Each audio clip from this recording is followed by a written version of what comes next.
Assalamualaikum warahmatullahi wabarakatuh. Alhamdulillahi rabbil alamin. Wassalatu wassalamu ala asyrafil anbiya'i wal mursalin Sayyidina Muhammadin wa ala alihi wa ashabihi ajma'in, amma ba'd.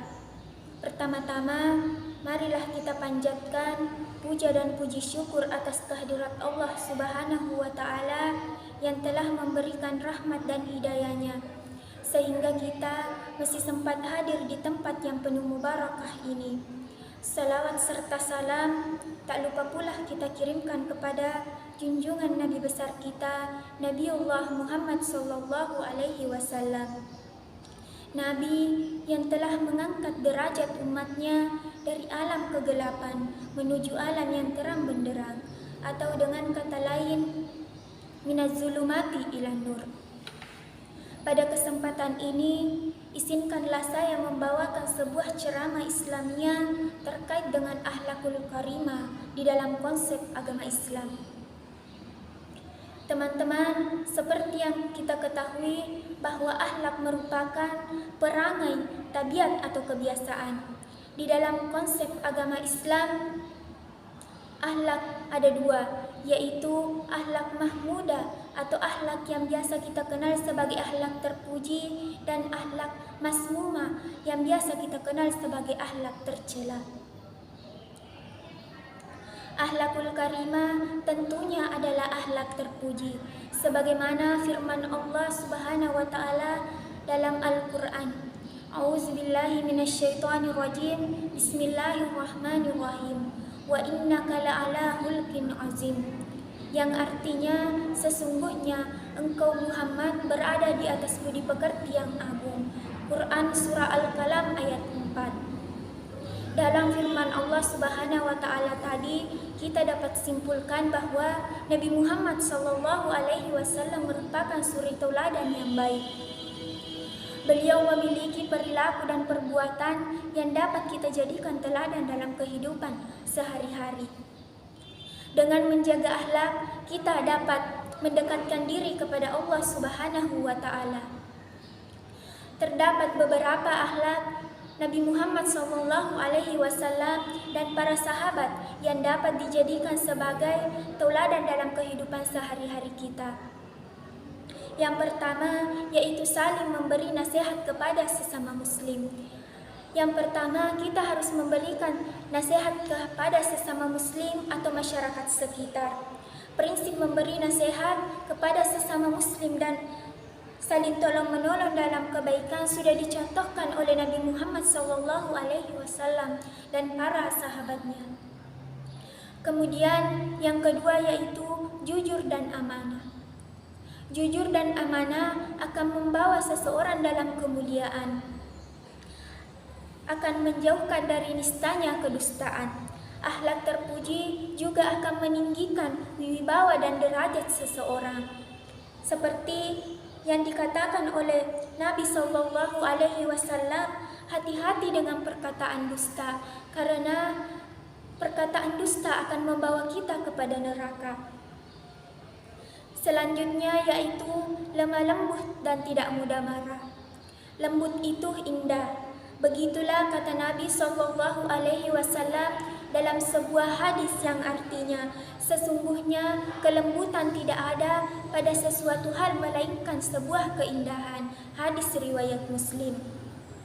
Kemudian beliau juga bersabda dalam salah satu hadis yang artinya, sesungguhnya Allah Maha Lembut dan menyukai kelembutan dalam segala urusan.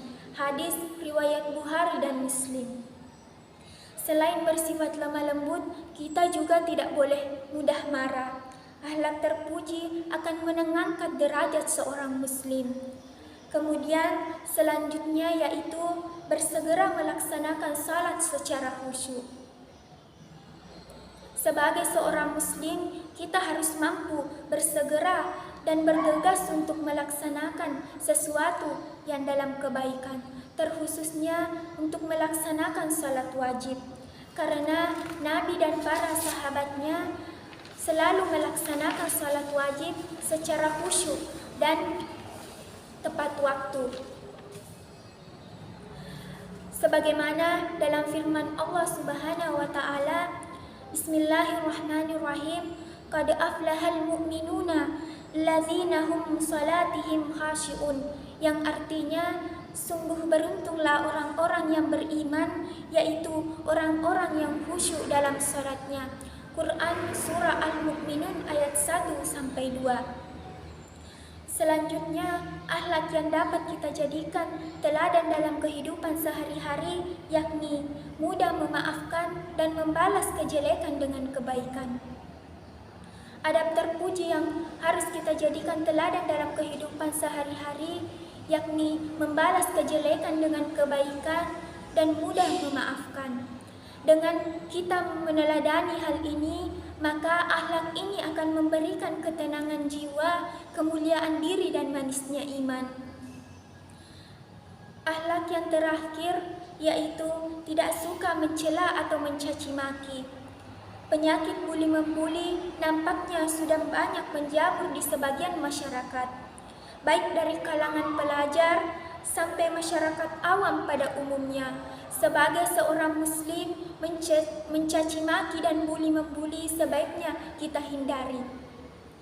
Teman-teman sekalian, itulah beberapa contoh akhlak mulia yang harus dimiliki oleh seorang muslim.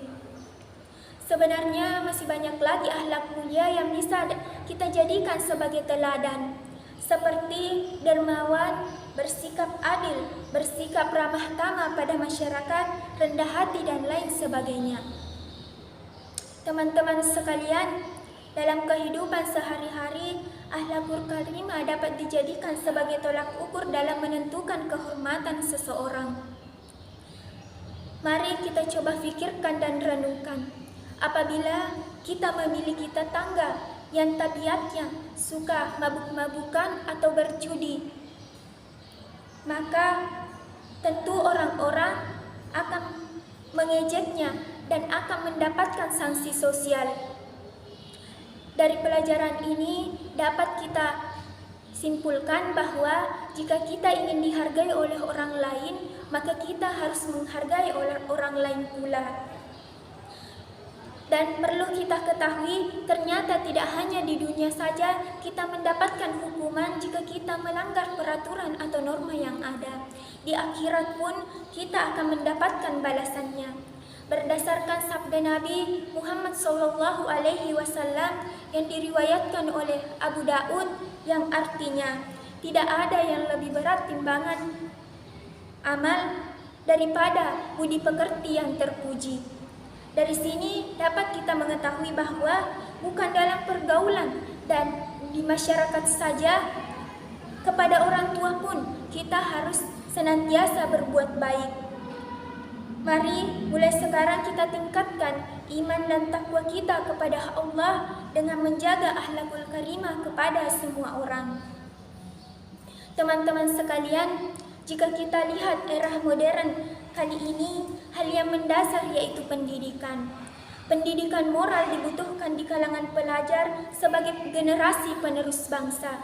Etika dan moral selayaknya ditanamkan sejak dini untuk membangun sumber daya manusia yang berakhlak mulia. Beberapa contoh yang tidak asing bagi kita, tidak sedikit para intelektual yang pintar namun tidak memiliki akhlak yang terpuji atau tidak memiliki norma moral yang baik.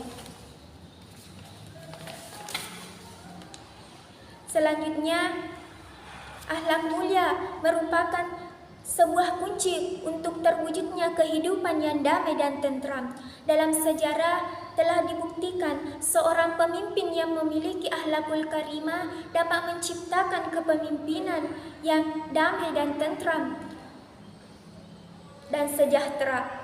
Seorang pemimpin yang bobrok akhlaknya dapat dipastikan bahwa dalam kepemimpinannya ia akan menerapkan cara-cara yang menimbulkan keributan serta kegaduhan di tengah masyarakat.